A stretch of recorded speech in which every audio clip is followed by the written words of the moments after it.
নমস্কার, আপনারা দেখছেন নিউজ নাও। এই মুহূর্তে আপনাদের সঙ্গে রয়েছে আমি প্রাণেশ। নিউজ নাওর প্রাইম নিউজ আপনাদের প্রত্যেককে স্বাগত। চোখ রাখছি বিস্তারিত সংবাদের দিকে। সোমবার সকাল 8টা থেকে শুরু হচ্ছে ধর্মনগর বিধানসভার উপনির্বাচনের ভোট গণনা। ভোট গণনাকে কেন্দ্র করে আঁটো-সাঁটো নিরাপত্তা ব্যবস্থা রয়েছে গণনা কেন্দ্র সহ গোটা মহকুমায়। রবিবার বিকেলের নিরাপত্তা ব্যবস্থা খতিয়ে দেখলেন DIG north range Ratiranjan Debnath. Paschimbanga সহ দেশের বিভিন্ন রাজ্যের পাশাপাশি সোমবার ভোট গণনা হবে ধর্মনগর উপনির্বাচনের। এদিন সকাল 8টা থেকে গণনা শুরু হবে Dharmanagar পিএমশ্রী government girls higher secondary স্কুলে। জেলা পুলিশের তরফে আঁটো-সাঁটো নিরাপত্তা ব্যবস্থা করা হয়েছে গণনা কেন্দ্র সহ গোটা মহকুমায়। নিরাপত্তায় রাখা হয়েছে পুলিশ, টিএসআর সহ কেন্দ্রীয় বাহিনী। রবিবার বিকালে গণনা কেন্দ্রের নিরাপত্তা ব্যবস্থা খতিয়ে দেখেন DIG Northern range Ratiranjan Debnath. ছিলেন জেলা পুলিশ সুপার সহ অন্যান্য পুলিশ আধিকারিকরা। প্রসঙ্গত ভোট গণনাকে কেন্দ্র করে ইতিমধ্যে জেলা প্রশাসনের তরফে জারি করা হয়েছে বিএনএস। সকাল 6টা থেকেই গণনা কেন্দ্রের 100 মিটারের মধ্যে নিষিদ্ধ রয়েছে যান চলাচল সহ যে কোনো ধরনের জমায়েত। পিএফ আছে, টিএসআর, ত্রিপুরা পুলিশ সব থাকবে। আর এডিশনাল যদি এরপরেও আরও কিছু যদি আশা করি কিছু হবে না, দরকার লাগবে না, কারণ আমরা অলরেডি এই ডিস্ট্রিক্ট দুইটা ইলেকশন কমপ্লিট করেছে, একটা বাই ইলেকশন আর একটা এডিসি ইলেকশন। এখন পর্যন্ত সবার সহযোগিতায় ইলেকশনের প্রক্রিয়া ঠিকঠাক মতোই হয়েছে। এখন পর্যন্ত কোথাও কোনো ধরনের অপ্রীতিকর ঘটনা বা ল অ্যান্ড অর্ডার ইস্যু হয়নি। তো আমরা সেই হিসাবে যাতে আগামী দিনও না হয় সেজন্য আমরা সম্পূর্ণভাবে প্রস্তুত। Bureau report, news now.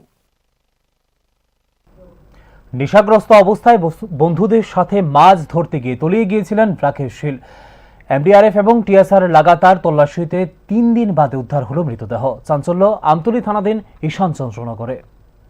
বৃহস্পতিবার বন্ধুদের সঙ্গে ঘুরতে গিয়ে নেশাগ্রস্ত অবস্থায় ছিনাই নদীতে মাছ ধরতে নেমেছিলেন 35 বছরের রাকেশ শীল। কিন্তু নেশাগ্রস্ত অবস্থায় নদীতে নেমে তিনি আর পারে উঠতে পারেননি। কিছুক্ষণের মধ্যেই তিনি নদীর জলের তোড়ে তলিয়ে যান। আমতলী থানার ঈশান চন্দ্রনগরের এই ঘটনার পর নদীতে খোঁজ শুরু করে টিএসআর এবং এনডিআরএফ এর ডুবুরিরা। অবশেষে 3 দিন বাদে রবিবার বেলা 11টা নাগাদ ঘটনাস্থলের পাশেই মৃতদেহ উদ্ধার হয় রাকেশ শীলের। ঘটনাকে কেন্দ্র করে শোকের ছায়া নেমে আসে পরিবার সহ স্থানীয়দের মধ্যে। অন্যদিকে মৃতদেহ উদ্ধারের পর বন্ধুদের বিরুদ্ধে খুনের অভিযোগ তুলেছেন মৃত রাকেশ শীলের পরিবার। অভিযোগ তাকে পরিকল্পিতভাবে খুন করা হয়েছে। যদিও ইতিমধ্যেই সামাজিক মাধ্যমে ঘটনার একটি ভিডিও ভাইরাল হয়েছে। ভাইরাল ভিডিওতে দেখা যাচ্ছে রাকেশ শীল নদীর জলে ডুবে যাওয়ার সময় তার 2 বন্ধু তাকে উদ্ধার করার চেষ্টা করে ব্যর্থ হয়েছিলেন। তবে এই ঘটনার সময় যে তারা নেশাগ্রস্ত ছিলেন তারও প্রমাণ উঠে এসেছে সেই ভিডিওতে। আমতলী থানার পুলিশ অস্বাভাবিক মৃত্যুর মামলা নিয়ে ঘটনার তদন্ত শুরু করেছে। Bureau report, news now. চোখ রাখছি পরবর্তী সংবাদের দিকে। মহিলাদের 33% সংরক্ষণ নিয়ে কোনো বিরোধিতা নেই ভারতের জাতীয় কংগ্রেসের। মহিলা সংরক্ষণ ইস্যুতে কংগ্রেসের বিরুদ্ধে মিথ্যাচার করছে বিজেপি। রবিবার সাংবাদিক সম্মেলন করে এই দাবি করলেন ত্রিপুরা প্রদেশ কংগ্রেস সভাপতি আশিস কুমার সাহা। রবিবার আগরতলা কংগ্রেস ভবনে এক সাংবাদিক সম্মেলন করে মহিলা সংরক্ষণ বিল ইস্যুতে স্পষ্টীকরণ দিল ত্রিপুরা প্রদেশ কংগ্রেস। প্রদেশ কংগ্রেস সভাপতি আশিস কুমার সাহা সাংবাদিক সম্মেলনে বলেন, ভারতের জাতীয় কংগ্রেস শুরু থেকে মহিলাদের সংরক্ষণ এবং তাদের অধিকার নিয়ে সোচ্চার রয়েছে।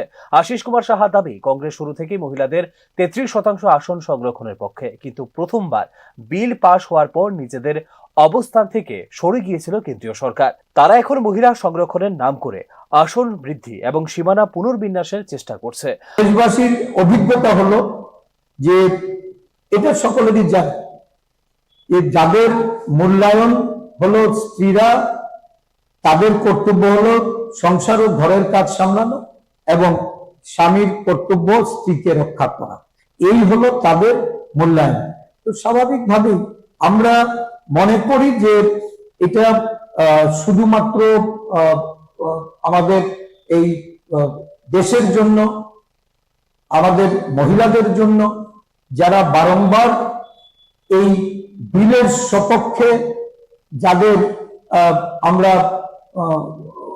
সংসদের ভেতরে আমরা সমর্থন পাইনি এবং যারা এই বিল কার্যকর করতে বাধা দান করেছে, তারাই আজকে মহিলাদের জন্য তাদের মায়া কান্না তারা শুরু করেছে। তাদের বিরুদ্ধাচরণ করে নানা অপপ্রচার সারা দেশ জুড়ে তারা শুরু করেছে। এই অপপ্রচারের জবাব দেওয়ার জন্য আমরা রাজ্যের জনগণের কাছে যাচ্ছি। অদ্ভুত এইখানে যেখানে এই বিল ওইখানে প্রত্যাখ্যাত হয়েছে। আমাদের রাজ্য বিধানসভায় আমি জানতাম যে একজন বিধানসভার সদস্য রূপে যদি ওইটা ওইখানে গৃহীত হতো তাহলে বিধানসভা এটা রেটিফিকেশনের জন্য আসতো। বিধানসভার 33% রিজার্ভেশনের জন্য এটা বিধানসভায় প্রস্তাব আনা হতো, কিন্তু দেখা গেল লোক দেখানো একটা বিশেষ করে মহিলাদের বিভ্রান্ত করার জন্য এই ধরনের প্রস্তাব এনে রাজ্যের মুখ্যমন্ত্রী, রাজ্যের পরিষদীয় মন্ত্রীরা তারা যে অসত্য ভাষণ এখানে তুলে ধরেছেন, এই অসত্য ভাষণের আমরা তীব্র নিন্দা করি।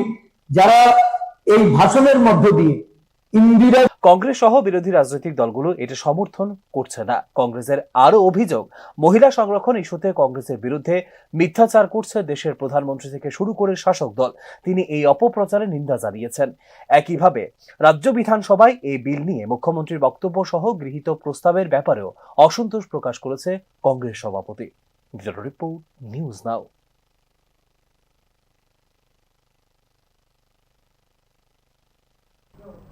কথিত উন্নত সমাজের বুকে গভীর ক্ষত তৈরি করে অমানবিকতার এক উজ্জ্বল দৃষ্টান্ত বর্তমানে জিবিপি হাসপাতালের বেডে।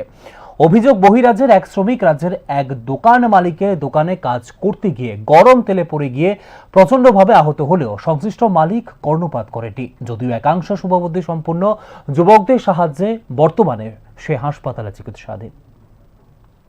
আমাদের উন্নত এবং কথিত সভ্য সমাজে মানবিকতার প্রসার যে অনেকটাই আবশ্যক, এই বিষয়টা প্রতিনিয়ত ভিন্ন ভিন্ন ঘটনার মধ্য দিয়ে বার্তা তৈরি করছে। পাশাপাশি বিভিন্ন ঘটনাগুলো আমাদের চোখে আঙুল দিয়ে দেখিয়ে দিচ্ছে অমানবিকতা কতটা ভয়ঙ্কর হতে পারে। এরকমই এক ঘটনার জীবন্ত দৃষ্টান্ত বর্তমানে রাজধানীর জিবিপি হাসপাতালে। ঘটনার বিবরণের প্রকাশ অসাবধানতাবশত কিংবা দুর্ঘটনাবশত এক বহিরাজ্যের শ্রমিক গরম তেল পড়ায় প্রচণ্ডভাবে আহত হয়েছেন। শরীরের একটা ভালো অংশ ঝলসে গিয়ে সংশ্লিষ্ট শ্রমিক অসহ্য যন্ত্রণায় কাতরাতে থাকলেও সংশ্লিষ্ট দোকান মালিক কর্ণপাত করেনি বলে অভিযোগ। যদিও পরবর্তী সময়ে স্থানীয় কিছু যুবক ওই ব্যক্তিকে উদ্ধার করে জিবিপি হাসপাতালে ভর্তি করে দেয়। বর্তমানে বহিরাজ্যের এই পরিযায়ী শ্রমিক শরীরে অকথ্য যন্ত্রণার সাথে অমানবিকতার দৃষ্টান্ত বই নিয়ে সমাজকে যেন বিশেষ বার্তা দিয়ে চলেছে।